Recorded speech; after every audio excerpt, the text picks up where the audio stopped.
Okay, good morning, bom dia, buenos dias, welcome, bem-vindos, bem-vindos. I want to start saying that we're going to have a translation to Spanish, Portuguese, and English will be the main language used in this meeting, but one of our friends will speak in Spanish. And sometimes I will go into Spanish and Portuguese just to make it more fun. So, it's a pleasure to be here. My name is Yara Pietrikowski. I am the co-director of the Institute for Socioeconômicos Studies, one of the institutions that is part of this table here. And I want to welcome all you to this debate. Before we start, I would like to say that we have an interactive space that you can use the hashtag phase out fossils in Twitter, where you can use and people can make questions or put some comments in the Twitter. And also, there is the Twitter of .iisd_energy. Okay? You can use this Twitter to send messages or send any comments seems to you important to more our meeting. So, I want to start just to coming with two ideas here. First of all, we're going to talk about financing the energy transition, the dangers of fossil fuel subsidies and false solutions, right?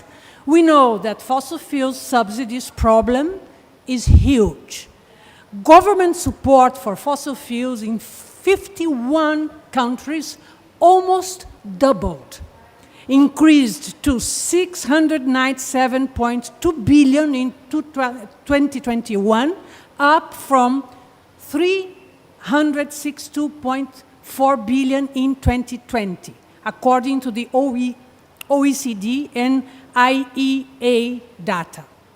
The countries here at COP are still talking about fossil fuels phase down, not out. The structure of subsidies is a reflection of that. Even with energy prices spikes that can harm human rights through inflation, there are better solutions, and the long-term goal needs to be phased out. That's the main thought that we want to show you here, the need to phase out subsidies, not only fossil fuels, but the subsidies for fossil fuels. So we're going to have these 5 beautiful ladies here from different countries, bringing the experience and the knowledge that were built in these countries. I have first Julia Levin, I have Guilhermina French, Livi Gerbasi, Shido Muzondo, and Shruti Sharma. We're going to start straight to the point, calling Julia Levin, Senior Climate and Energy Program Manager, Environmental Defense, Canada, EDC. Julia, you have the floor. Thank you, Yara. So I'll be speaking about Canada and fossil fuel subsidies and false solutions in the context of Canada. Tackling the climate crisis requires rapidly phasing out fossil fuels while managing an equitable transition to 100% renewable energy. This will require massive investments in clean energy solutions, and public finance has a really important role to play. But governments continue to use their public spending power to prolong the era of fossil fuels. It's 2022, and Canada is still subsidizing the very companies fueling the climate crisis. The latest science shows that the world is already over-invested in fossil fuel infrastructure. We know that any new investments, any new spending will worsen the climate crisis and lead to massive stranded assets. Yet Canada continues providing massive subsidies to the companies extracting and producing fossil fuels. Despite a decade-long commitment to end this, between 2015 to 2019, the governments in Canada provided $100 billion to fossil fuel production. So far this year, the year's not over, but so far this year, the government has already committed $16 billion in fossil fuel subsidies. Canada likes to brag about its carbon pricing framework, and especially in these global stages, but there's a dirty secret in our carbon pricing framework that folks probably don't know about. And that's that most emissions from the oil and gas sector are exempt. 80 to 90% of the emissions from oil and gas companies in Canada don't pay the carbon price. That means that companies like Suncor, the biggest companies in Canada, are paying less for their emissions than regular citizens. So this constitutes an enormous yearly subsidy, and we don't, because it's actually quite hard to quantify, it doesn't show up in inventories. But that's why I wanted to draw attention to this loophole within Canada's carbon pricing framework, and we need to close it to get serious about ending subsidies. So Canada has a long track record of making commitments to end fossil fuel subsidies and failing to live up to them. At COP26 last year, Canada joined 34 other countries in committing to the Glasgow Statement, the commitment to end international public financing by the end of this year. Many of our allies have come forward with really strong Glasgow-aligned commitments. Canada still hasn't delivered. They came to COP empty-handed on this really critical promise. And Canada is the largest financier within the Glasgow Statement groups, so it really is, it's necessary for Canada to live up to the commitments it's made. If the existing signatories follow through on the Glasgow Statement, it would shift $28 billion directly into clean energy solutions, and that's exactly the kind of thing we need to be seeing happen. Canada, one of the issues in Canada is the government is making up its own definitions for what counts as a fossil fuel subsidy. So they claim that funding to deal with oil and gas cleanup isn't a subsidy. That's a lie. We need to hold polluters accountable for the damage they cause. The polluter pays principles enshrined within Canadian law, and yet the government continues to give these companies money to clean up the mess that they left on our soil in exchange for extracting a public resource. We're essentially socializing the cost while the companies get to keep all that profit. And it's very risky because the cleanup costs are so great. In Alberta alone, which is where a lot of oil and gas production happens in Canada, the cleanup cost is expected to be $260 billion. There's no way the public should be held accountable for the mess that the oil and gas industry created. We're also seeing more subsidies under the guise of reducing emissions from oil and gas companies, mostly for carbon capture and storage. But carbon capture and storage is not a climate solution. Despite decades of research, billions of dollars invested, carbon capture's track record is of expensive failure after expensive failure, with the vast majority of projects never making it off the ground. And even if it did work, it does nothing about the 80% of emissions that come from burning oil and gas. It's no surprise that the most recent IPCC report ranked carbon capture and storage as the least effective and most expensive mitigation option. In fact, carbon capture and storage puts more carbon in the atmosphere because most of the captured carbon, 80% of the carbon that's been captured, is used for enhanced oil recovery. So that's more oil and gas production. By design, carbon capture prolongs our reliance on fossil fuels, locking in the polluting facilities that we need to be transitioning away from. And the build-out of carbon capture and storage infrastructure would require an enormous system of pipelines to transport the carbon, with serious health, safety, and environmental risks, especially for the communities on the front lines of that rollout. There's ample evidence to demonstrate that carbon capture is unnecessary for the emission reductions we need to see, is unproven at scale, and is unjust for the communities at the front line. It's a similar story when it comes to so-called blue hydrogen. Blue hydrogen is fossil hydrogen with the promise of carbon capture, but we've seen that's a false promise. Because of the upstream methane emissions, burning blue hydrogen is actually worse than burning gas or coal directly. This is not a climate solution. Of course, oil and gas companies know that. They know that these are not real solutions. They're not interested in carbon capture and storage and hydrogen as a way to take climate action. For them, it's a greenwashing scheme so that they can continue to justify their business as usual model of digging up fossil fuels and destroying our chance of a climate safe future. It's time that we make sure our governments stop listening to these false solutions. And as you can see here, oil and gas companies aren't spending any of their own money on these. What they're doing is lobbying for enormous subsidies, and governments are falling for it. 2 minutes ago. So in Canada, carbon capture and storage handouts are set to grow. The government introduced this year a 50% investment tax credit for the technology. It's set to cost the government $10 billion over the next 8 years. Every dollar that goes to CCS and blue hydrogen and fossil fuels is a dollar that isn't going to the proven climate solutions that we need to be investing in. And the tax credit, it was implemented against the advice of 400 of Canada's leading experts and scientists. The governments are listening to the wrong people. The most important steps for decarbonizing our economy, we know them. They're increased electrification, wide-scale use of renewable energy, and energy efficiency. Yet these sectors have received a tiny fraction of government support, way, way less support than fossil fuels get. The scale of spending needed to tackle the climate crisis is significant, and given that governments don't have infinite spending power, they must be strategic. For example, one of Canada's flagship carbon capture and storage projects was a retrofitted coal mine, retrofitted coal power plant. If the government had instead invested in wind, we would have the same amount of electricity produced, but it would save ratepayers $1 billion a year. That's the wrong kind of decision to spend on CCS instead of the climate solutions. So what must happen? What should Canada be doing? The IEA has said that public finance flows to clean energy need to more than triple from 2021 to 2026.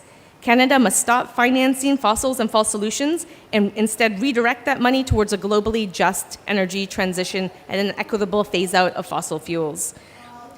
This means investing in clean energy, both domestically but also internationally. Instead of subsidizing wealthy fossil fuel companies, the money could be used to deliver our fair share of international climate finance, or to begin to repay Canada's enormous climate debt through addressing loss and damage. There is no ambiguity. To ensure that we have a chance of limiting temperature rise to 1.5 degrees, there can be no new investments in coal, oil, or gas. Thank you.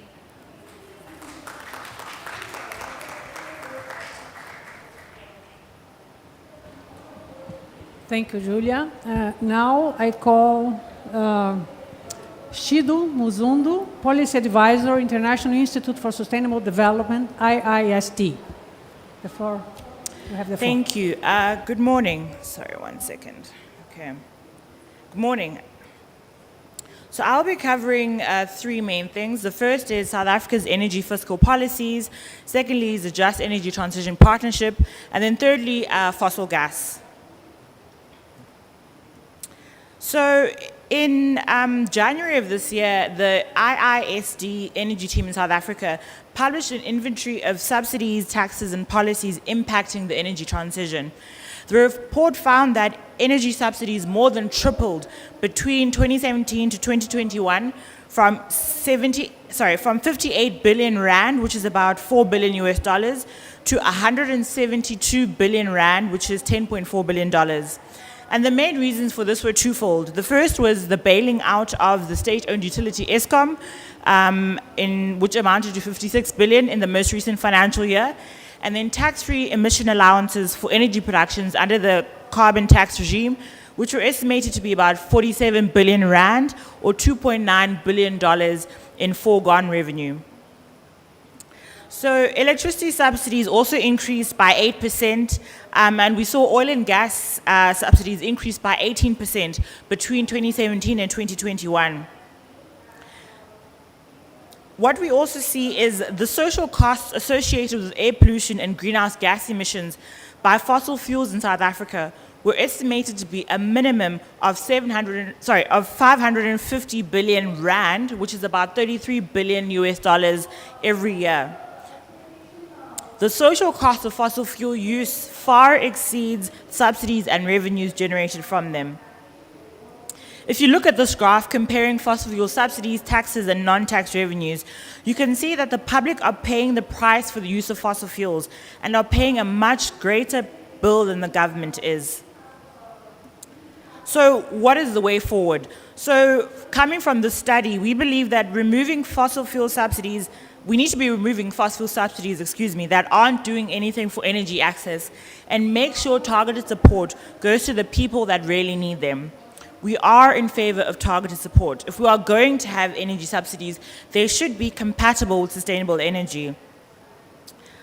So now on to the Just Energy Transition Partnership. So I'm sure all of you already know, but maybe for the audience online. So the South African JETP, which I'll call it now, was announced a year ago at COP26. And I want to look at sort of what lessons we can learn from the process and the implementation plan, which is critical if we're looking at countries like Indonesia, where yesterday their JETP was announced. So first of all, what is the JETP? So the JETP aims to support South Africa's efforts to phase down its reliance on coal for energy in a just and inclusive manner.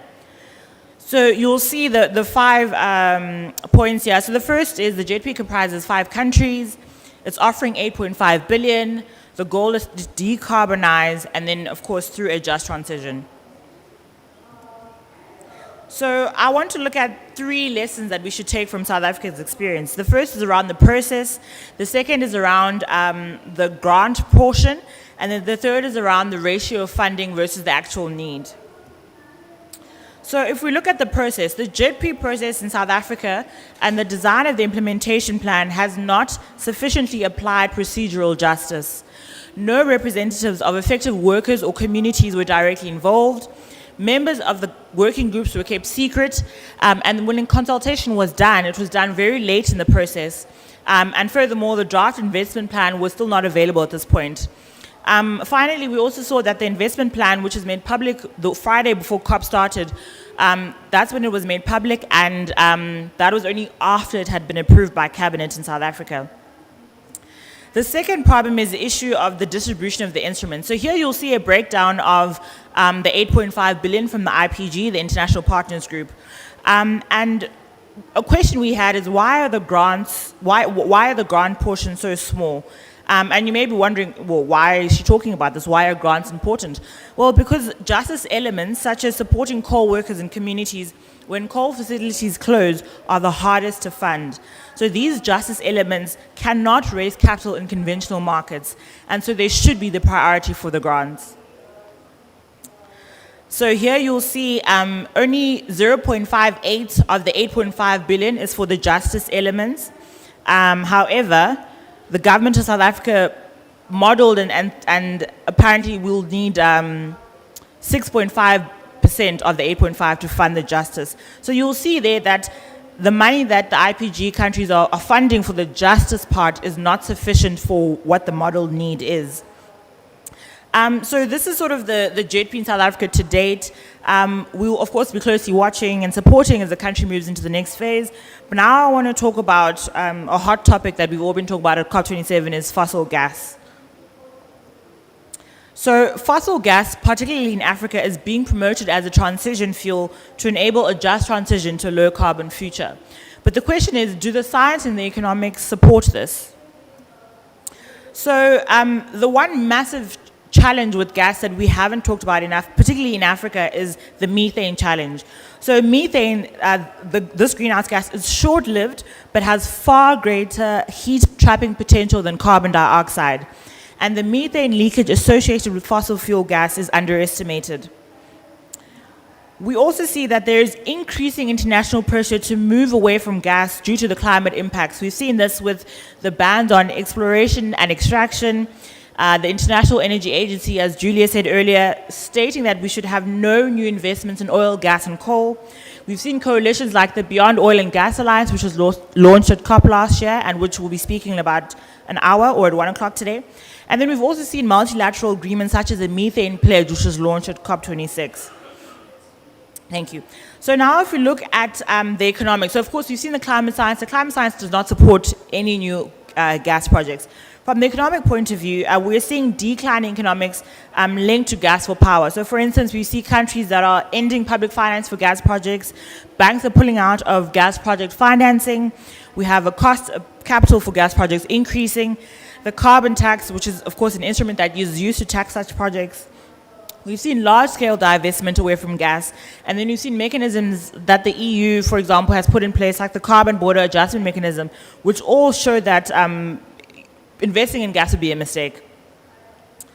We also see that excuse me, I think I'm behind, there we go. So the risk of stranded assets. I think when we talk about gas in Africa, we think that this is something that's, we'll strand these assets in maybe 10, 15 years time, but that's not true. We see that in India, 60% of gas capacity was declared stranded in 2015. In 2019, the State Bank of India indicated that they would need to write off these investments. We also see that 9 gas plants, which is about 5.7 gigawatts, were stranded within 5 years of being commissioned in Canada. So this risk of stranded assets is very real. Finally, we are seeing more and more that there are other alternatives to gas. So energy storage capabilities are advancing rapidly and the costs are dropping fast. We can also see batteries are already out-competing gas on price in some regions. We also know that in terms of for long-term balancing functions, green hydrogen is also picking up pace, and we expect it to displace gas by the 2030s. If you see in this graph, we can see a comparison of different power systems. So utility-scale batteries are dropping in price even faster than renewables, than what we saw in the renewable energy revolution. Here we can see that combined solar and storage are out-competing gas based on price. So clearly, we've seen from a climate science point of view, from an economic point of view, and also now from power system alternatives, that there is no reason for the African continent to be investing in any new gas. We have a climate challenge, and we can't, according to the science, if we want to stay within the 1.5 degree climate target, we have to leave at least 40% of developed reserves of fossil fuels unextracted. And not to be all doom and gloom, but there is a solution. And in Africa, if we want to increase energy access and electrify everyone on the continent, which is, of course, the main goal, is we need to do this with 100% renewables. This is possible, this is feasible, and this is economically the only viable solution that we have, and of course, climate-wise as well. Thank you.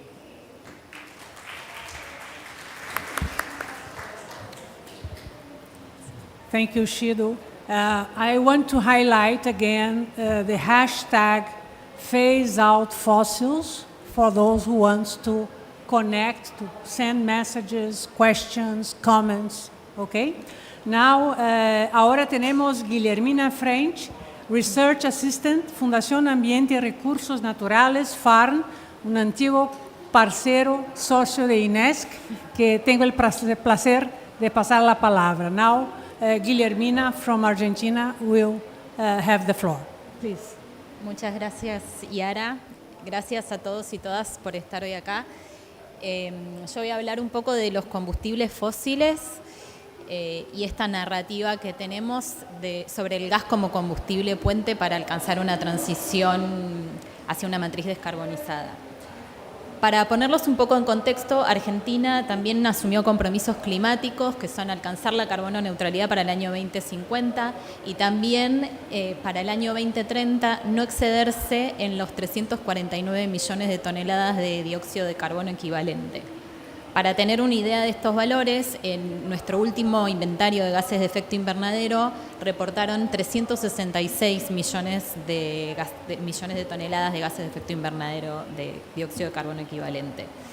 De este total, el sector energético representó fue responsable del 51%, de más de la mitad de las emisiones de gases de efecto invernadero. Por otro lado, la matriz energética argentina está formada en un 86% con fuentes de combustibles fósiles.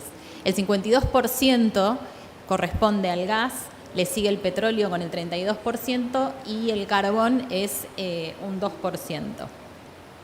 Entonces, yendo puntualmente a lo que son los subsidios económicos para la energía, podemos ver en este gráfico como en el año 2021 fueron por 11.720 millones de dólares.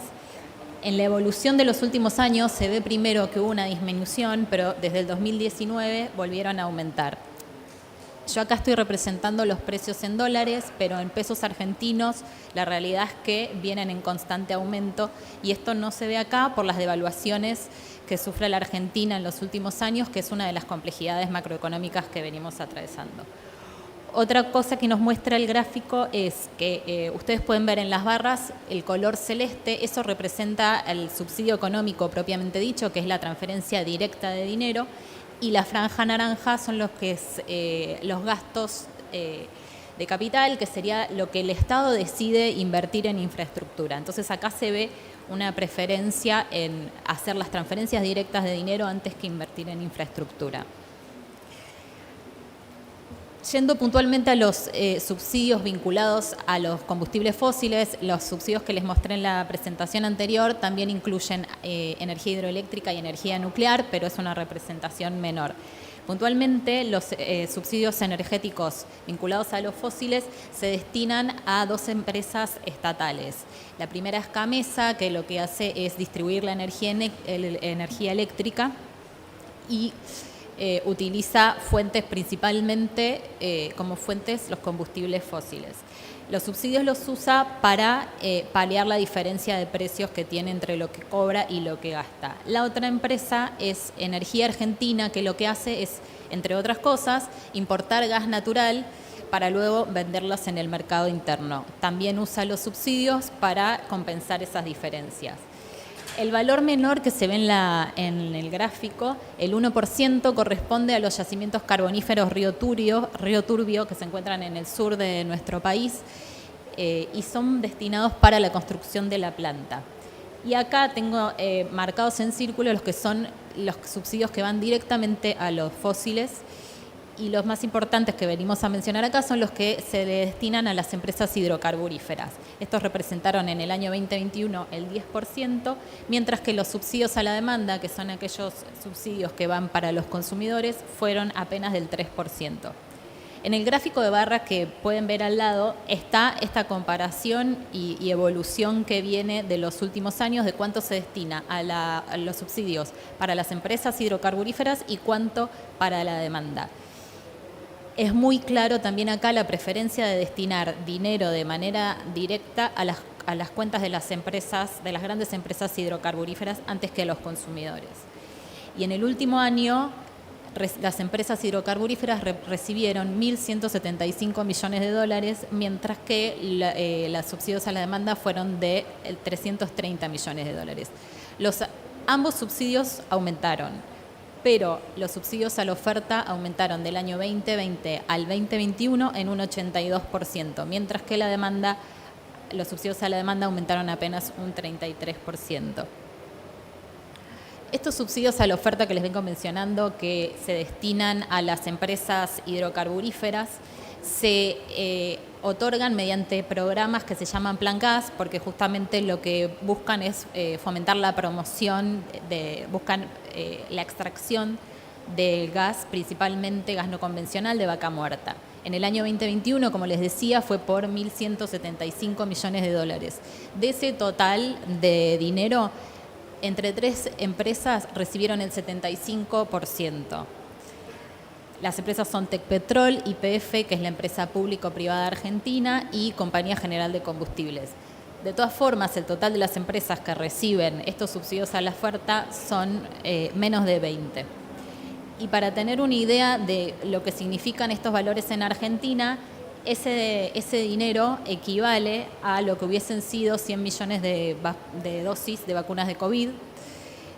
Afortunadamente estamos bastante vacunados en Argentina, pero para tener una idea, y también equivalen a 3,5 millones de jubilaciones mínimas en Argentina.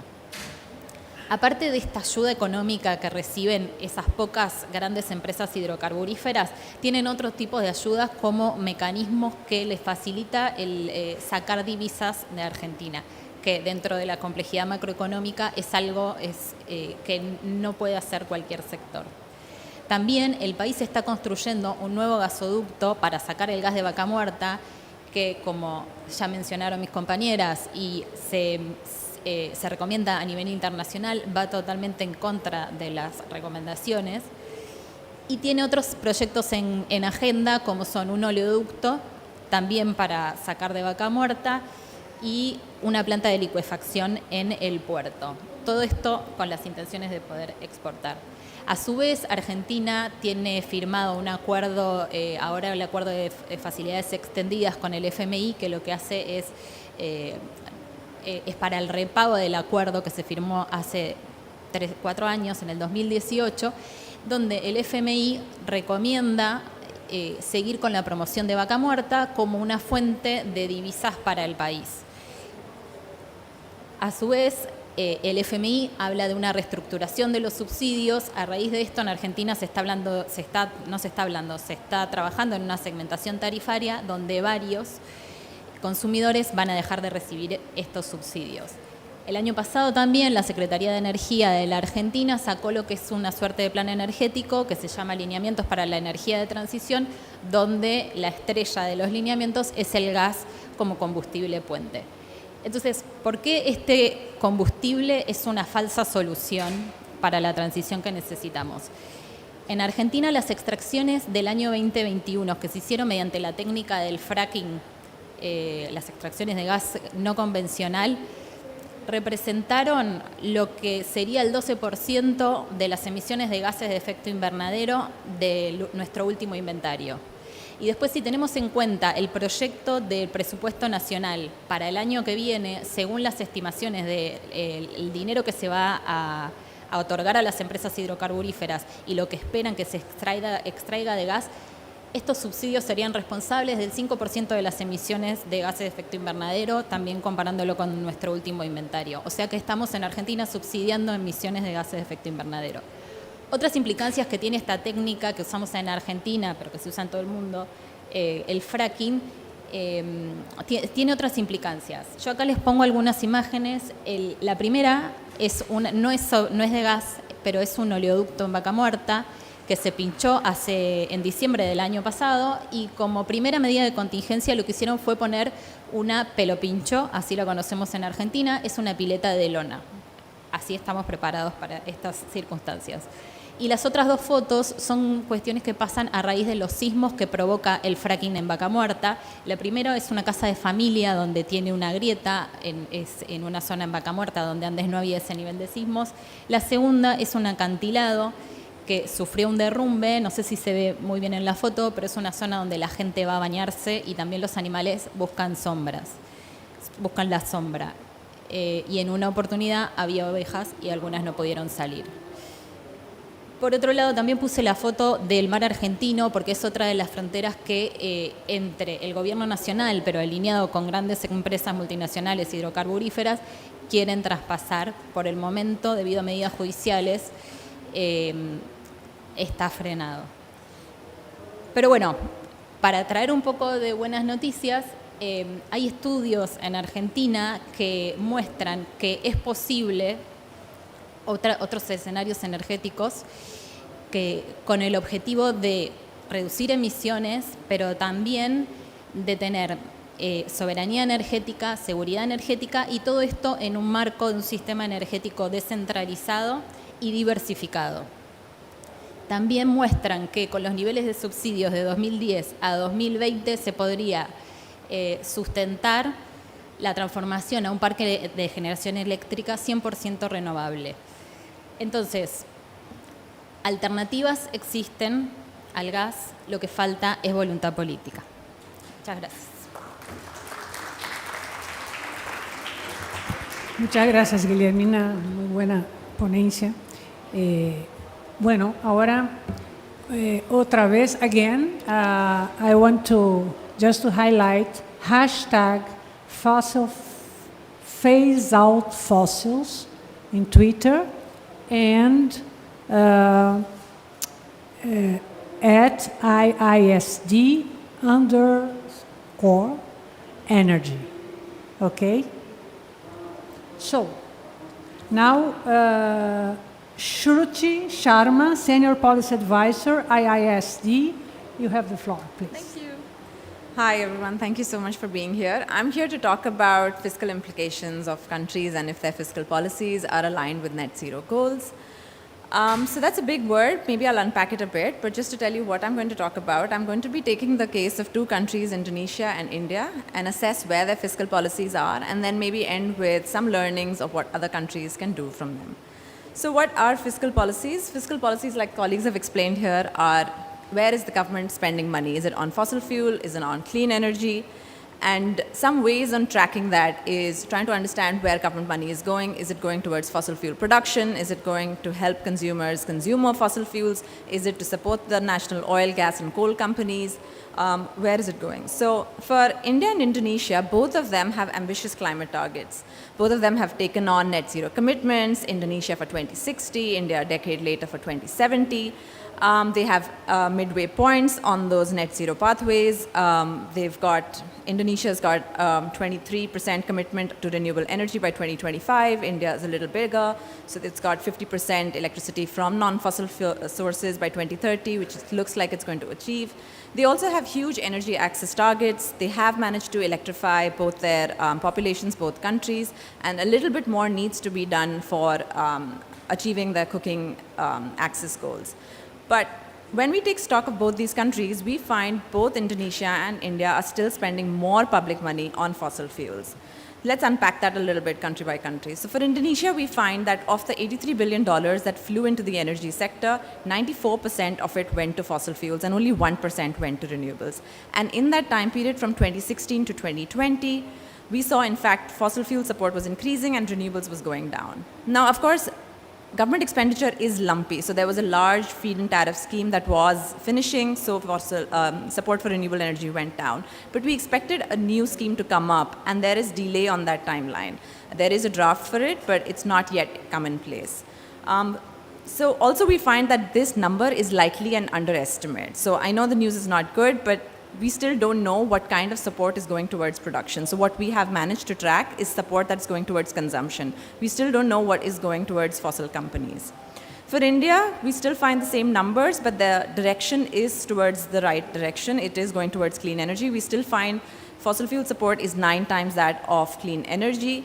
But we found that in the last 7 years, fossil fuel support has dropped by 72%, and support for clean energy is coming up, even though it's small. It peaked around 2017 and then started falling again. But like I said, government expenditure is lumpy around large schemes, so we see a second wave of support that is coming in for renewable energy. 2 more things I want to point out when you're talking about and trying to track government support is to look at how the economy is embedded into fossil fuels. One way to do that is to understand what kind of revenues are generated from fossil fuels. And for India, we can see that 17% of all government revenues are coming in from fossil fuels. And that's money that's spent on social welfare, poverty eradication, economic development. So we need to step away from that a little bit. And the third, to understand how, again, the economy is embedded, is to understand what domestic public financial institutions are supporting. And we find that for India, domestic public financial institutions like public sector banks or credit lending agencies, they're still supporting fossil projects 3 times more. And the sad news there is, this is what we could track. There is lack of transparency because banks are still not conforming to Basel III norms, which was declared at around the 2008 financial crisis. So we need national banks to step up and put up some policies in place. Right, so what are some of the lessons that are drawn from these 3 countries? So first is, what the numbers that we tracked was a largely consumption subsidies. Like I said, we still don't know what is the support that's going to oil companies because that's still not on the books. But what we do know is we need to support people. What is the kind of support that is going towards people? We know that when you give across-the-board subsidies, universal subsidies, they don't reach the poorest. So in these 3 pie charts that you see here, you see the purple ones are for the richest, and the others are, when we divided the population from wealthiest to the poorest, we divided it into 5 quintiles. And for any fuel that you see, the largest subsidies end up getting captured by the wealthiest. So whether that's gasoline, that's cooking, that's diesel, LPG, kerosene, the largest for each pie is still to the purple, which is the wealthiest sector. And that's unfortunate. because that's not the intention or the objective of the subsidy, but that's what ends up happening. And the second thing that we do know is that the poor are disproportionately more impacted by any changes to fuel prices. So the graph that you see on the extreme right, the first quintile, which is the poorest quintile, has the maximum impact on household budgets from any small changes to fuel prices. So what can we do about it, and why are these governments still supporting universal subsidies? Well, we can target subsidies better. When we ran a little experiment on electricity tariffs, we found that if you increase prices for electricity that is consumed by the wealthiest, who tend to consume more electricity, and keep the subsidies for only the poorest, you'll suddenly see a huge savings that governments can generate, which can again be redirected to the poor. So in this graph that you see, the blues are the urban households and the greens are the rural households. And when you increase the prices for the wealthiest households, there is a huge dip in the amount of subsidies that the wealthiest households can consume, and that saving can be again redirected to the poorest households. The second lesson is that there is shifts to clean energy happening, and yes, everyone talks about shifts to clean energy, but countries really need to identify the little pockets of ecosystems within clean energy that they can develop. So both Indonesia and India have developed their little pockets of ambitious clean energy targets, and they're doing well to create those ecosystems.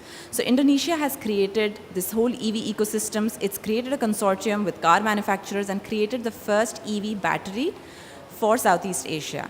It's also trying to make this whole integrated EV ecosystem from the mines to the smelters to the modules, the battery pack, and it has trying to take those targets in place. There is a little lag on policy, but actual action on the ground is still happening. For India, we find that it's got huge targets on battery storage, it's done really well on solar, but something again it's trying to do a niche on is trying to make itself a green and hydrogen export hub. And it's moving very quickly with private companies, huge ones, and trying to bring in private sector finance for it.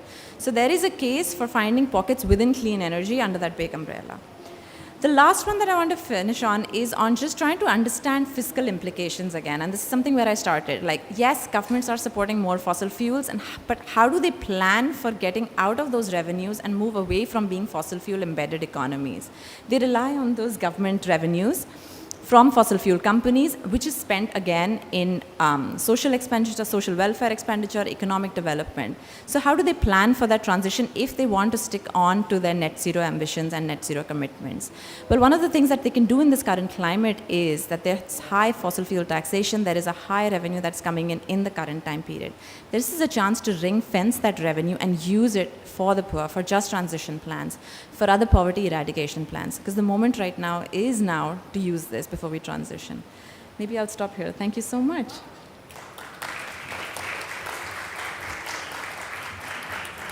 You still had time to stay, but anyway. Bom, agora eu vou chamar minha companheira de trabalho, Liv Gerbasi, do Instituto de Estudos Socioeconômicos. Liv is Policy Advisor of the Institute for Socioeconomic Studies. Please, Liv, you have the floor. Thank you, and good morning to you all. And before I start, I just wanted to say how it brings me joy to see this table of 5 amazing young women dealing with such a technical and difficult topic that is fossil fuel subsidies. But that it's a topic that is hard, but it has deep political and climate implications. So it's so good to see this table and all of us talking together about this topic. So I'm going to talk about Brazil, my country. Our energy matrix is one of the most renewable in the world. We have big hydro being the main source of energy. But it's important to understand that this has been used in the last couple of years as kind of an excuse to increase the amount of fossil energy in our energy matrix. In the last 10 years, it has been at 5% increase. And this is only when we're looking at our national matrix. When we look about emissions globally, Brazil has been a huge facilitator, a huge exploiter, producer and exploiter of oil, and now we are getting more and more exportations out. So we are now the 9th biggest producer of oil in Brazil, and we want to be the 4th by 2013 by exporting crude oil to the world. So we have been getting our energy matrix more and more fossil, even though we could be this leader of an energy transition since our base is so much renewables. And we are doing that not only with oil, we are also doing that with gas. And I think that's, it comments on the presentation of all of the girls, because gas has been a narrative, this gas as a transition has been a narrative not only in Brazil, but a lot of countries of the global north and global south. And in Brazil is not different. Now we are launching a coalition for clean energy on Brazil today, to understand that we don't need gas as a transition. It doesn't even make sense in Brazil. We are already clean and we are using gas as a transition. But the narrative is also that hydropower is not reliable because we're having water crisis in Brazil. But we know that we can have renewables as a backup and use hydro as a security energy. So we don't need gas in Brazil. That's what we're saying. But what's happening in Brazil right now is that there are 70 new gas-fired thermal plants under licensing or construction. That's a thing that worries us a lot. And so we want to make it very clear that gas is not a solution.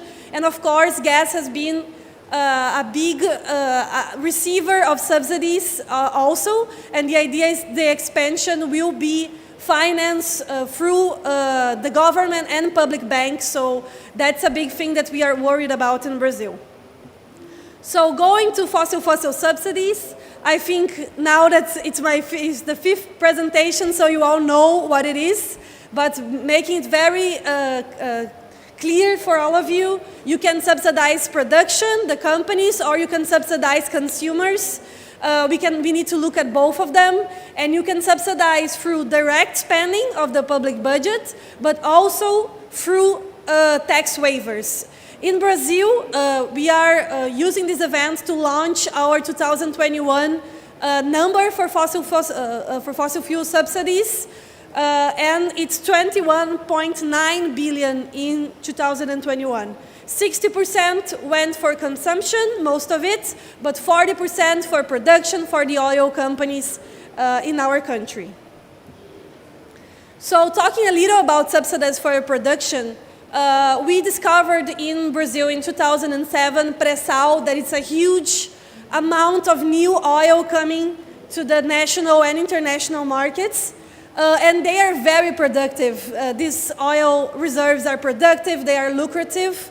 And there are studies that actually show that we don't need subsidies for these reserves to be profitable. So when we are giving subsidies, we are offering huge profits to the companies. Petrobras, that is our main oil national company, have been their best year in their history last year. So we are talking about a huge crisis in energy spikes of prices all over the world, and the big oil companies are profiting like like ever. So that's a huge thing for us.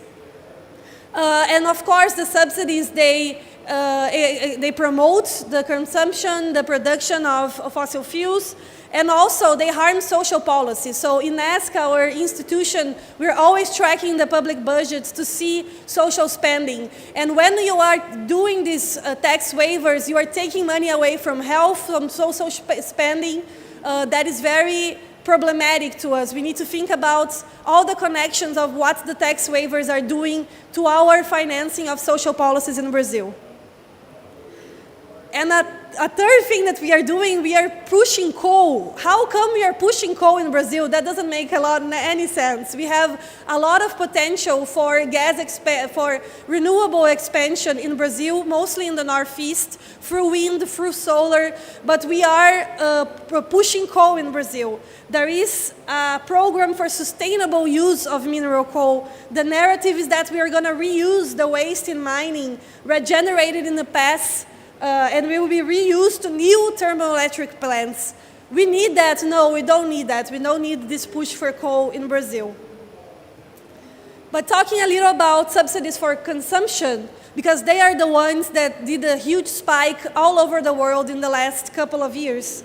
So how, and this also talking to, it connects with the other presentations. You can do subsidies for production in two ways. You can target the most vulnerable, the most affected, or you can give subsidies for all consumption. And in Brazil, we did both. We did some bills, the gas bill, the gas aid, and the fuel aid to help specific groups. But government also zeroed federal taxes and put a cap on taxes on states. So we had both of them happening. And our idea is the same one that, from our previous presentations. The broad subsidies, general subsidies, they tend to favor richer families that are the ones that are consuming more. Why are we helping them consume more fossil fuels? And of course, there is a limited impact on inflation, because the problem with inflation in Brazil is not the rising of taxes. Is the international prices and the internalization of international prices in our internal prices. So they only have limited amount and for a couple of months, and then the spikes come on again. So it's not a solution. I think what we are trying to say here is that, of course, we need to look at subsidies for consumption, but we need to make sure that they are targeted for the most needed, to make sure that they make sense, and that they don't harm human rights, and that people are not suffering from huge inflation, but giving them to everyone doesn't make sense. And recommendations and solutions. In Brazil, we make this estimate of subsidies for fossil fuels that we are launching today here, our number of $21 billion. But it's important to officially calculate. It's the same thing with other countries. How come we don't have an official estimate of subsidies for fossil fuels in a lot of countries? We are here at COP, it's been 30 years. How come we don't have those numbers to work on? So we need those numbers. We need to calculate, we need to evaluate, and we need to reform subsidies for fossil fuels, and of course compare them to renewables, because renewables, to have the chance, they need to have better subsidies than the fossil fuel ones. We need a strategy to phase out coal and phase out subsidies in general, phase out fossils in general. Of course, with social justice, thinking about the people that are most affected with this phase out. But phase out, not down, please. And of course, if we need to talk about energy spikes and subsidies, we need to talk about targeted subsidies for consumers that are most affected, and not giving subsidies to all. And of course, in the long term, what we need is stop depending so much on oil and on oil profits, and making the big push through an energy transition with social justice. Thank you.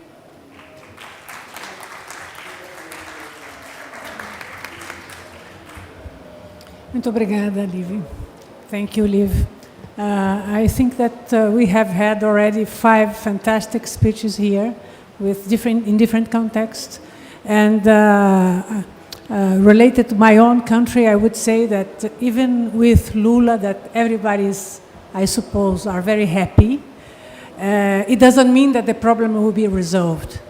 It's far from a solution, because for sure that what we're going to have is to fight against a kind of model of model of development that implies to have more fossil fuels, and Petrobras will be there hitting, as usual. And that's a big question for us. So I would like to open the floor for you, because now we have questions and comments. If we have something that coming from the Twitter, please, I will open here. And our friends will have the opportunity to answer and to reply your comments. The floor is open. Okay, please, can you come? Do we have a microphone here for him, or he comes just here and...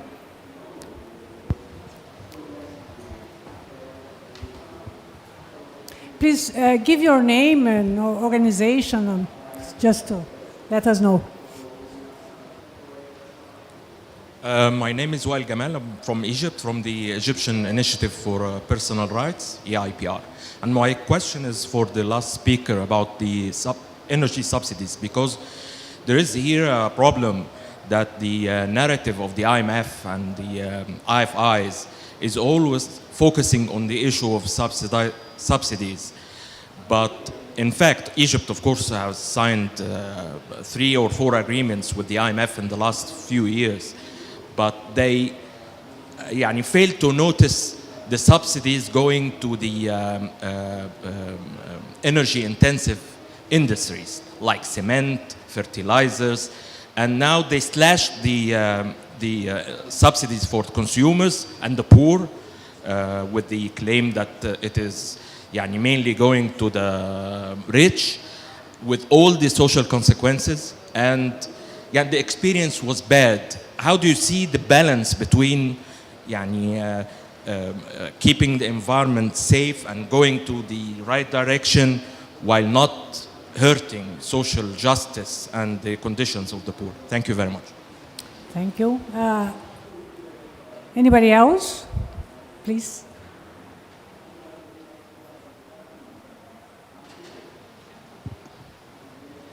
Hello, my name is Marina. I am director of Unigel, which is a chemical industry in Brazil, and it's going to be the first industry to produce green hydrogen in Brazil. And when we start the production next year, it will be the largest in the world. So I saw that you mentioned the new government, and I was wondering to know, we know that the challenge in Brazil and all over the world is the infrastructure for green hydrogen. So I was wondering to know if you know, what are your expectations in this new government for policies for green hydrogen? Thank you. Anybody else? I'm going to get 3 questions, and okay, you and you, okay.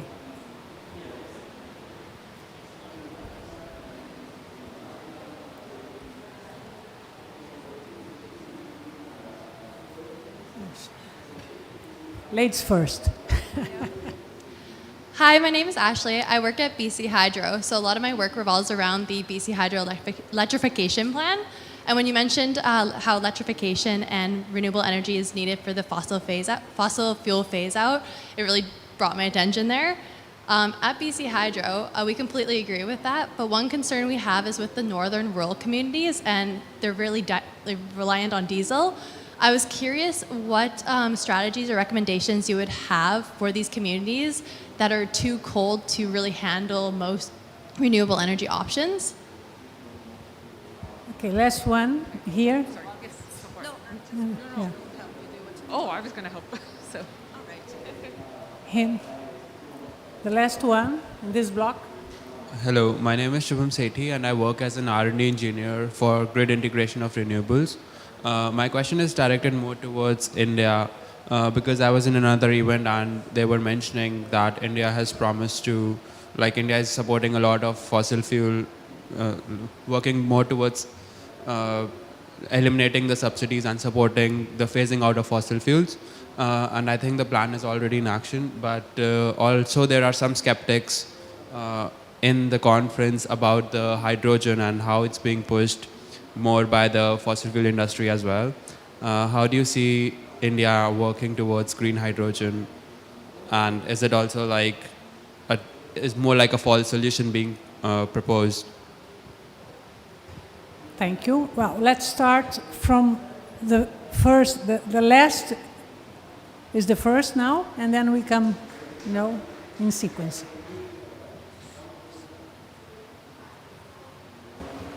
Hi. Yeah, now it's working. So first with my, with the Egyptian friend. So I think it's a very important question. I think we try to answer that a little. I think for us it doesn't make any sense to have an energy transition without social justice. So I think we need to think about that, all the steps possible. We need to think about that all the time to make sure not only that we are saving the jobs, that we're making sure that people are not being unemployed, but that people have access to energy. Of course, democratization of energy is still a big thing in Brazil and a lot of countries of the Global South. So I think our main message here about this is that, of course, we are not saying that we don't need any fossil fuel subsidies. This is not our message. Our message is when we need them to be focused on the most needed, on consumers, more on consumers than on production subsidies, because production subsidies are for the oil companies, and in Brazil we don't need these subsidies. I don't know in other countries, but I think we need to target consumption and the most vulnerable ones, the ones that need the most, the subsidies. And unfortunately, IMF, the World Bank, the MDBs in general, they have not been on this path. They are still helping big oil. They're still putting money to expand fossil fuels in all of our countries. So I think we need to also do a big push to make these banks look at the right way to do an energy transition. E agora vou falar em português na pergunta sobre as perspectivas para o governo Lula, né?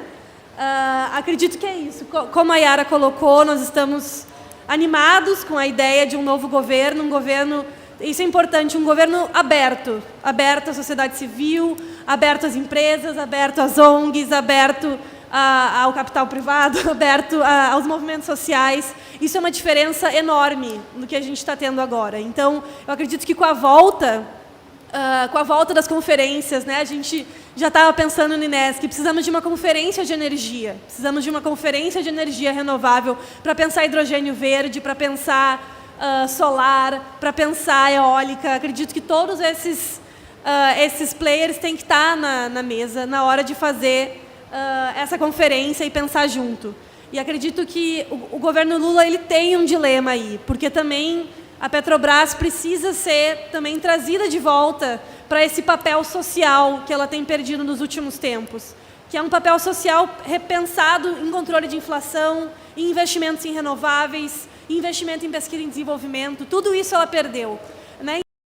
Em refino, que é fundamental para a gente não virar um país, né, que só exporta commodities e importa produtos refinados. Então, acredito que o Lula vai ter esse desafio de retrazer o papel da Petrobras, mas também de pensar a Petrobras como uma empresa que vai ser uma liderança na transição energética do Brasil. É isso. Obrigada. Hi. I think just to answer our Egyptian colleague's question a little bit more, I'm sorry I couldn't understand what you were saying, but I think two things that help the narrative on production versus consumption that's worked for us is, in terms of pushing the message a little bit, is just first, if you're still supporting production of fossil fuels, it doesn't make renewables cost competitive. So trying to understand the numbers, like Livy said, like how much is going into production support for fossil fuels, and then understanding that this is the level of support that is out there for fossil fuels, and that's not making renewables cost competitive. So just arriving at that number really helps. The second point that helps is that you support people, you don't support the fuel. So how much is needed to support the energy access goals in the country for the poorest? So better identifying your poor, better tracking of their energy consumption data. That and marrying those two indicators really helps you to estimate at a number of how much is needed to support the energy access goals for electrification, for cooking, and then supporting those people directly by better targeting them, like Livy and I said. So if you understand those numbers a little bit, it really helps to push the narrative that we don't need to support fossil fuels anymore, and bringing like energy access and consumers back in focus. And just to answer on the green hydrogen a little bit, I think it's a great question, and it's slightly tricky. In India's case, it's really taken a step up along with a lot of private players to sort of bring down the green hydrogen costs significantly. And there's been really a lot of announcements like Adani and Reliance trying to come up and say that in the next decade, like in 10 years, the cost is going to come down significantly. I think I see it as two ways. First, I see it as displacing gas a little bit. And second, I do see it as a positive development for sectoral focus. So first, they are talking about blending in hydrogen with gas. And we're not a supporter of gas at all. But I do see it as displacing the consumption of gas a little bit when they're talking about blending it for cooking purposes. Because as you understand, like most cities in India are now going towards, transitioning towards pipe cooking gas, which is fossil gas. And the second way I see it is it's really targeting some sectors like cement and fertilizer and really helping them, which are really hard to abate sectors, and helping them transition away from fossil fuels. So I do see it as like a positive development, but it remains to be seen how much we still stay locked in with fossil gas. Yeah, thank you. Thank you. Guilhermina? No? Any? I'm going to, from the perspective of the global north, just push back against the hydrogen narrative a bit. Though there is a role for green hydrogen, renewable hydrogen in certain sectors, very limited sectors, almost always direct electrification and energy efficiency is the better option. And from the global north perspective, the way we're seeing the hydrogen hype being rolled out, it's not about a climate solution. It is about gas companies pushing a false narrative to keep their interests there. So we hear about blended hydrogen for home heating and cooking in Canada. That's about locking in fossil gas infrastructure. It is not about reducing emissions. So these oil and gas companies, they're smart. They've been doing this for 30, 40 years. They're pretending they care about renewable hydrogen. They're building renewable hydrogen projects in Canada. It's not a climate solution. It is entirely about locking us into fossil gas, and we have to be really careful that the small areas where we do need renewable hydrogen, we should be investing in it, we should be researching it. We're not letting that get blown up into this larger conversation that will really delay the energy transition. Hydrogen itself acts as an indirect greenhouse gas. It's the smallest molecule. It leaks. We cannot ever build a hydrogen system that won't leak. That creates global warming. There's just a lot of issues to unpack with hydrogen. To the comment, though, about northern remote communities in Canada and relevant elsewhere, first pushing back on the it's too cold for renewables. That's not real. I was part of a solar install in Nunavut, probably one of the communities that was farthest north communities in the world, one of them. We can build renewables everywhere. It's tricky, there's technical challenges, but that is entirely where our money needs to go. Diesel for these communities isn't just about emissions, it's really about health.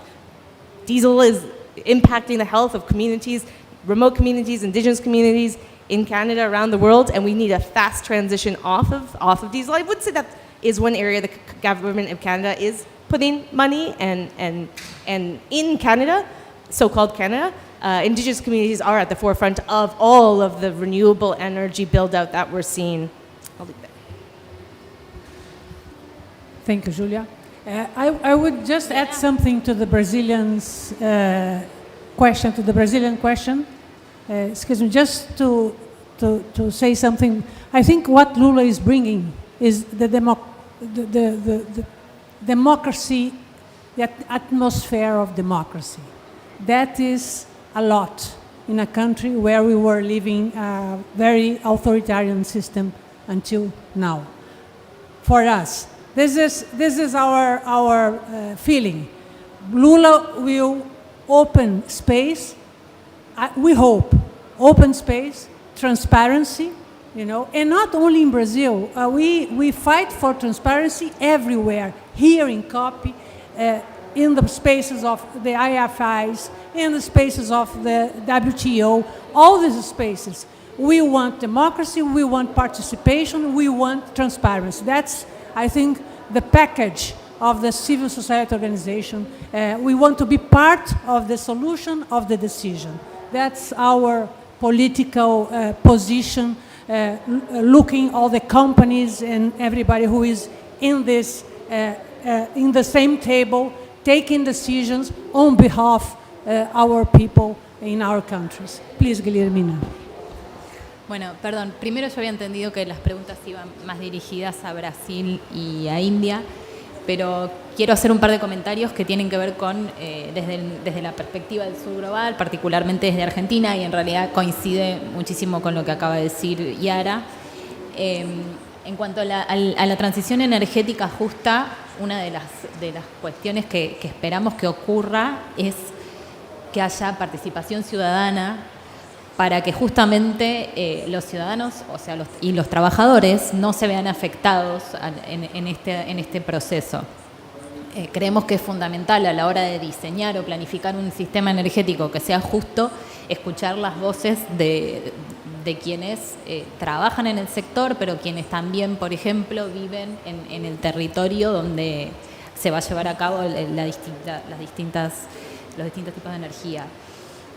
Después, respecto al financiamiento internacional, bueno, yo ya mencioné en la presentación la recomendación que hace el FMI, y esto es una condicionalidad muy importante que tenemos en Argentina, porque nosotros necesitamos las divisas y las usan principalmente para pagar la deuda. Entonces eso hace que dificulte que podamos acceder a otro tipo de tecnología, que también la tecnología es otra cuestión difícil porque no existe, es muy difícil el acceso a la transferencia de tecnología. Entonces nos cuesta acceder al financiamiento para las renovables, nos cuesta acceder a la transferencia de tecnología. Entonces, bueno, esto es un poco lo que quería también agregar respecto a la perspectiva de Argentina. Muchas gracias, Guillermina. Bueno, I would say there are translations to Portuguese, Spanish, okay, if you need. That's why we are free to speak in Portuguese, Spanish, and English, but because we have the translation if you need, okay? Second block of questions, okay? Okay, just 1 second. Let's start with those who weren't. Sorry. Over there, here, 1, 2, 3, 4, 5. Okay. Thank you. Hi, so my name is Chloe Boutron. I work for the Institute for Climate Economics on greening budgets. And I have a question, I have a question for Shruti and for Julia, specifically because I'm more familiar with the context in Canada and the context in Indonesia. So we have been working with decision makers a little bit on carbon pricing on the one hand and on climate finance in Indonesia on the other hand. And I was wondering if you could share maybe a little bit of insight on who the decision makers are or who the administrative bodies are when it comes to deciding exemptions for fossil fuel subsidies or deciding subsidies themselves. That's my question. Thank you. Thank you. There. Second. Thank you. My name is Francisco Castro. I'm with Mexico's Business Council for Sustainable Development. And my question is for the case of Canada and Argentina. You mentioned that you could use the money from fossil fuel subsidies towards renewable energy and that energy transition. Do you have a specific policies that you would suggest for the case of Canada and Argentina that might be applicable to other countries? Or that's my question. Thank you.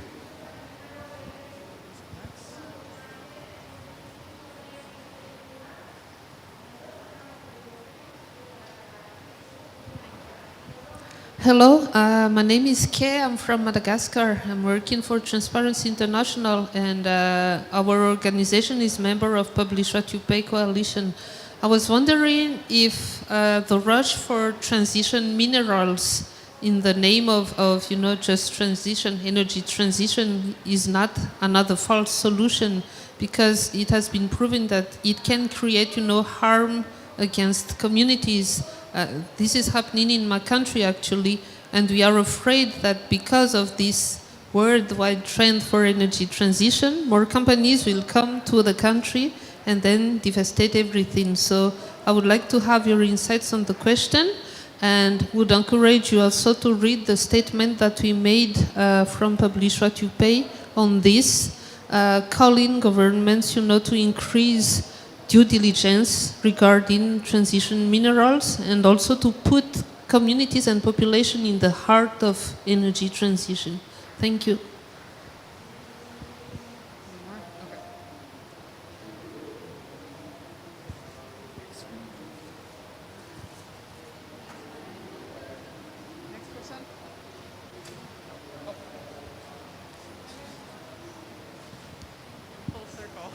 Hi, me again. Sorry, I was really missing a manufacturer of green hydrogen in this panel, so we could present our position as well, because as we all know, sustainability has three pillars: social, environment, and economic. So the three of them are equally important. And it was really nice if we could also present our point of view. As we couldn't, I don't think it's a place where we should have a party position. I personally don't agree with you. As we all know, Petrobras had the worst result during Lula administration. It was the most indebted company in the world, and now it has a very good results, very positive results. It's the oil company that has most profit now results. So I don't think it was a good administration in the past. It's my personal point of view. Even though I don't think it's a place where we should discuss about politicians, I don't agree that it's a totalitarian government. We worked very well with them, and they are here with all the society and open to discuss with everybody. Even though I also expect that Lula administration will be a very good administration. We are all in the same boat, and I hope Brazil keeps growing and we have a very strong policy for green hydrogen. In terms of green hydrogen, I want to emphasize that it's a zero emission. So we have all the studies to show and to prove that green hydrogen is a zero emission. I don't know if my colleague wants to add something. Is a question, a specific question you want to? Because no, the question just because is. he's waiting and we have running out of time. I think it's also very important to say that the transition from fossil energies to renewable energies, the big emphasis that we didn't talk about here is education. So if you don't want to lose jobs, there should be a lot of focus on education, on the new energies, and how this will create new jobs. Thank you. Thank you.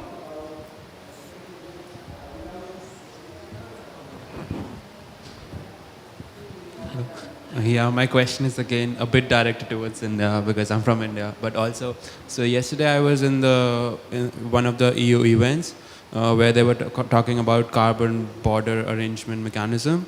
And you mentioned in the presentation that a lot of fossil fuel revenues that the government earns goes into other developments. But in the presentation yesterday, they were talking about this: when the CBAM gets implemented, it can also provide revenue streams for the government. And it's supposed to be implemented by 2026. So is there some plans in India and also the Canadian pavilion? There was someone from Canada also present in the pavilion. So is there some plans on that being implemented, and what share of CBAM revenue can compensate for the revenues from the fossil fuels? Or is there any estimate on that?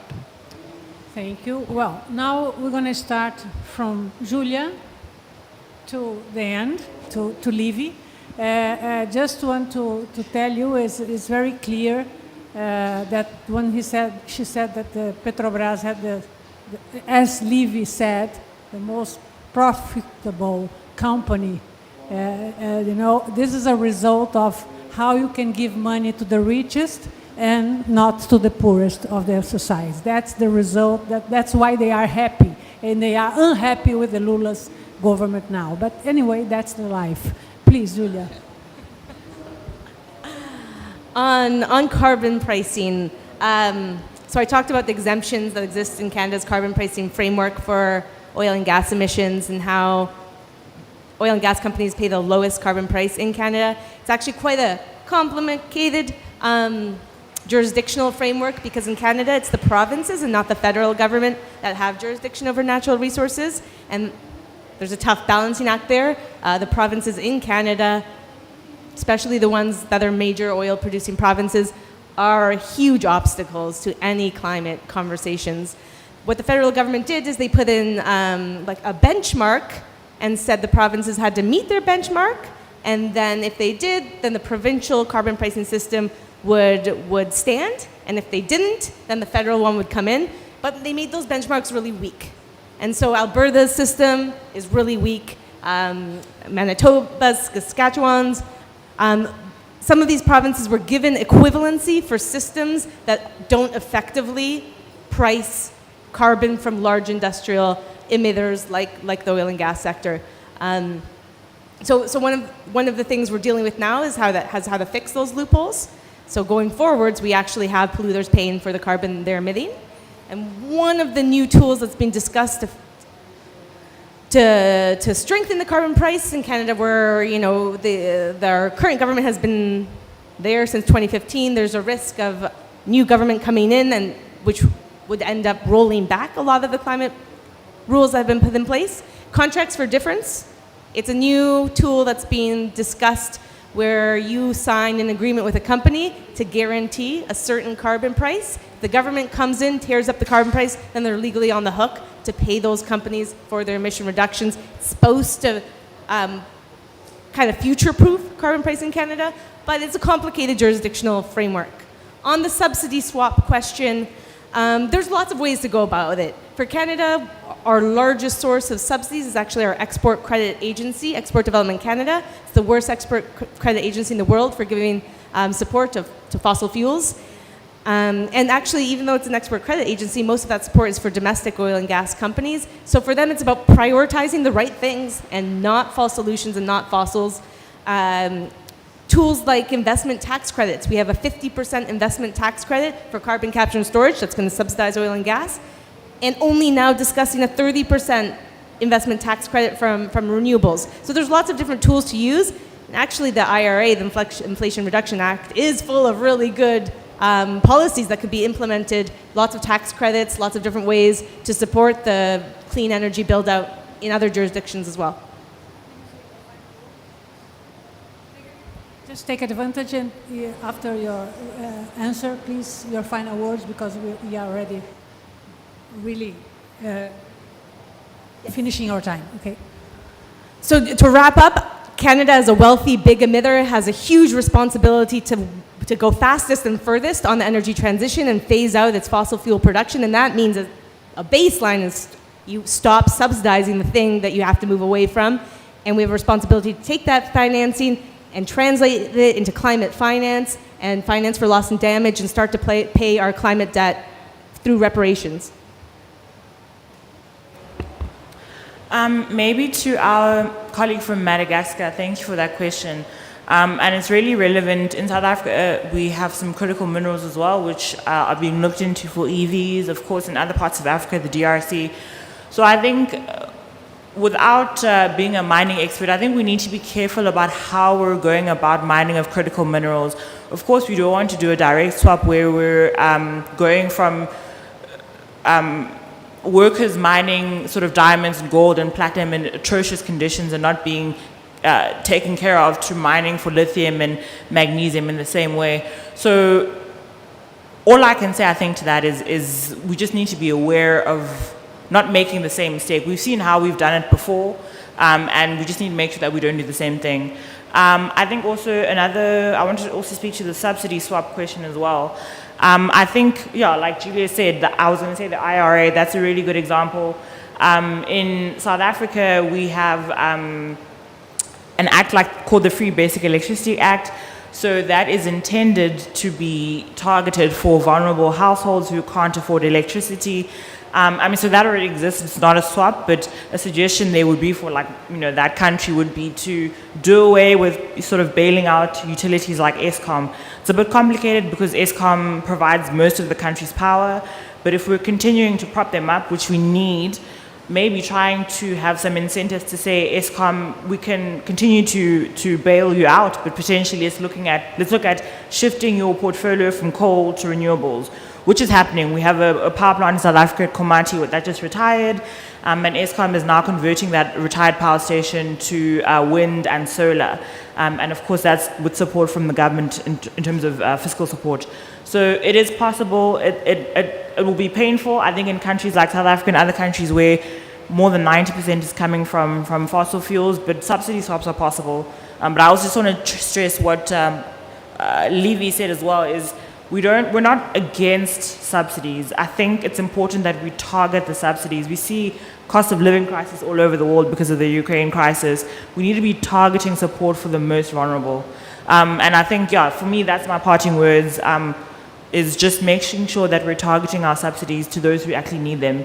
And again, consumption subsidies, not supporting the fossil fuel industry. Thanks. Respecto a la pregunta que hacía el compañero sobre las renovables y las políticas de renovables, en Argentina también tenemos una ley que busca aumentar en nuestra matriz la fuente de renovables. De esa ley surgió un programa que inicialmente le dio un gran impulso a las renovables, pero luego, debido a las devaluaciones que sufrimos, entre otras cuestiones, se frenó bastante porque costaba el acceso a las divisas para comprar los insumos y costaba el acceso a la tecnología. Entonces, definitivamente tenemos que trabajar aprendiendo de los errores en más y mejores planes que fomenten la energía renovable. Eso es seguro. Y en los subsidios tenemos una herramienta importantísima para también impulsarlo. Y para hacer un comentario sobre los minerales críticos, es muy importante lo que decís, también lo que recién mencionaba Chito. Nosotros en Argentina tenemos los salares altoandinos, donde se está explotando litio, y también en Argentina tenemos herramientas que nos dicen que tenemos que realizar evaluaciones de impacto ambiental, tenemos que realizar consultas ciudadanas, y no se están usando bien esas herramientas. Entonces, también tenemos que ser muy cautelosos y tenemos que respetar estas herramientas, también respetar las decisiones de las comunidades. Si la comunidad no quiere tener ese tipo de actividad, debemos respetarlos, pero bueno, ya lo dije antes, necesitamos de mejores herramientas y necesitamos de participación ciudadana porque es fundamental para estas cuestiones. También necesitamos información. Estos salares están ubicados en los humedales altoandinos, que son humedales que regulan el agua de la región, que es una región que tiene difícil acceso al agua, y no contamos con mucha información. Para esto también necesitamos financiamiento. Y para cerrar, Argentina es un país muy vasto, con muchos paisajes, así que nosotros tenemos muchas posibilidades de distintos tipos de energías renovables, lo que ayudaría a descentralizar y diversificar el sistema energético, aparte de que podríamos mejorar el sistema de distribución de energía. Así que, nada, tenemos mucho para trabajar, pero tenemos muchas potencialidades. Muchas gracias, Guillermina. And now we go to Shruti and Livy. Thank you. So I think just on critical minerals, the only thing that I'd like to ask is two things would probably help.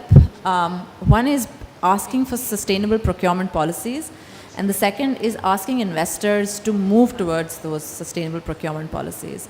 I know there is this whole concept of sustainable mining, but it's just to say that I think, like Guillermina also spoke about, like there are examples of a lack of sustainable mining policies, like for all countries, and even in India, which has just recently passed a legislation with very loose rights for fishing communities where they're going to start sand mining. And that's a deep loss for the community. So we hear you, and I respect, and probably a way forward is to ask for those sustainable procurement policies. If it's not happening from the governments, then perhaps from the investors. I think on carbon taxation, I think what my ask would be is, I know the Indian government is moving towards implementing a carbon taxation framework, and it's expected to be there, but like Julia mentioned, we really need to see what the frameworks are, and we really need to connect the dots with trying to understand what is the evidence out there for how much revenue is going to be generated from those frameworks, and how much is the loss that is going to come from a fossil fuel phase out. And that kind of modeling and that kind of estimation is still missing. So we really hope to see that kind of like linkages between what's to come and what the losses are, because that kind of a fiscal planning needs to be assessed correctly as we plan for a net zero target. I think on just my final words would be that it's great that the Indian leadership is asking for all fossil fuels to be phased out, and my ask is that that messaging be repeated when India takes up the G20 presidency, because for the first time, like, the G20 is going to be handed over from one emerging economy to the other. So Indonesia is hosting it this year, and India is next, Brazil is next, South Africa is next. So this is really a chance for emerging economies to sort of coalesce and synergize their voices on the same ask. So if there is an ask for stopping support of production of fossil fuels, and those emerging economies' voices are united, there is a real chance of this. So maybe I'll stop on the good news. Thank you. Livy, you have 1 minute. I'll be very fast. I didn't have any questions in this last round. So I just want to say, want to acknowledge Madagascar, ladies. I think it's very important what you're saying.